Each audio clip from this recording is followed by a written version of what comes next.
we're going to talk about growing your own potatoes. And in the last 5 or 6 years, numerous new varieties of potatoes on the market. Here's a variety called Dakota Pearl that's new for us at the nursery, but we have probably 8 or 10 varieties of potatoes. This package says that it's early season variety. What does that mean? Well, that means that it's going to be planted, it's going to grow fairly quickly and mature fairly quickly. So I like fresh potatoes on the barbecue with some fresh vegetables, and this way we get to do that early in the summer already. There's mid-season potatoes and there are late potatoes. The late potatoes generally are going to take almost twice as long for those plants to mature and get good-sized potatoes. So I put some early ones in, and then probably in another couple of weeks we're going to put a late variety in that's going to be good for later on in the season, right? Potatoes have to be certified. So on the back it says here certified potatoes. That means that they've been inspected by Agriculture Canada, meaning that they do not have potato blight or a number of other diseases that potatoes can be very susceptible to. In having said that, when I plant potatoes, I'll plant this garden here this year. I will not plant potatoes there next year. All right, just because if there is some disease that came in through the season, I cannot put fresh, clean potatoes in an area where there's old potatoes or old potato stems. Chances are I'll spread disease again. So every year, I'm going to change the gardens as far as where I plant my potatoes. And that also goes for tomatoes, which are very similar in the family as potatoes. Diseases can be held in the soil. And if you keep rotating into a different section of your garden and never plant the same thing in the same spot, really helps cut out on diseases.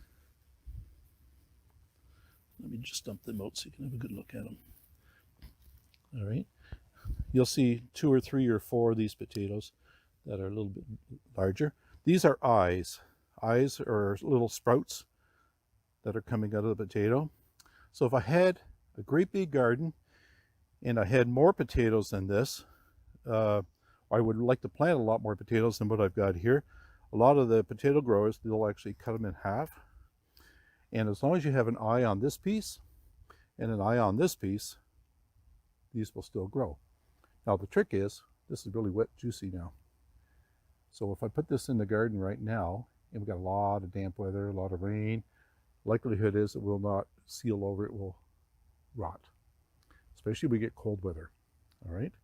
So if you want to cut your potatoes up and get more pieces, this one here's got so many eyes on it. Eye here, here, 4 or 5 here, another one there, another one there. And what you could do is you could even do a piece like this and 3 potatoes out of 1. But if you cut it like this, put it back in the mesh bag or a paper bag, put it in a cool, dry spot out of the sun, and leave it for at least a week. What that's going to happen is going to get a skin or a scab on top, and that's going to seal the potato from moisture. Then you plant them in the garden. So if you want to plant potatoes and you're going to use big ones and cut them up, do it a week before you're going to plant. Potatoes, very large compared to our peas or spinach, so they're going to go further down in the ground. In order to do that, I have to use a shovel pretty much, and I'm actually going to dig a trench. Better not bury any.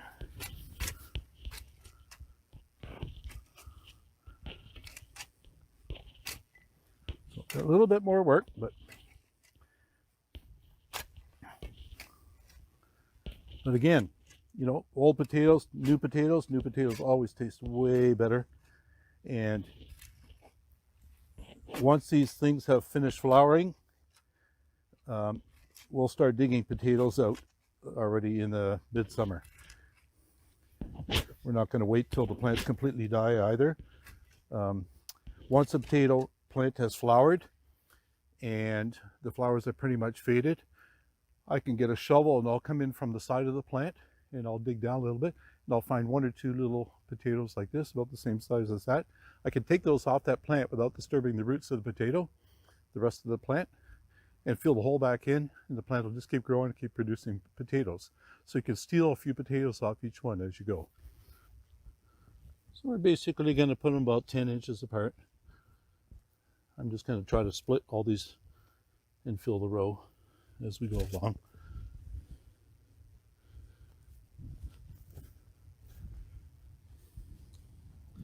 Now, if you have really heavy soils, really heavy clays, generally you might plant a little bit higher.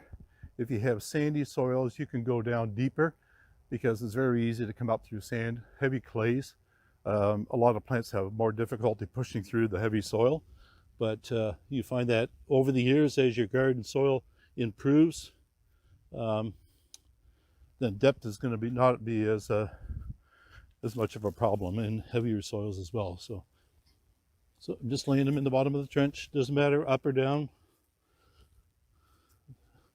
Sprout's going to find its way. So there we have a row of potatoes in. Now I'm going to put at least 4 inches of soil back on top. I don't necessarily have to fill it right to the top again. The reason I wouldn't do that is it's easier for me to water it when this is about 1 inch lower than the rest of the garden. Then the water all runs into the trench instead. Like I said, it's going to take 2 or 3 weeks for the potatoes to come up. And usually when one sprouts and shows up on top of the ground, then 2 or 3 days, most of them will be there.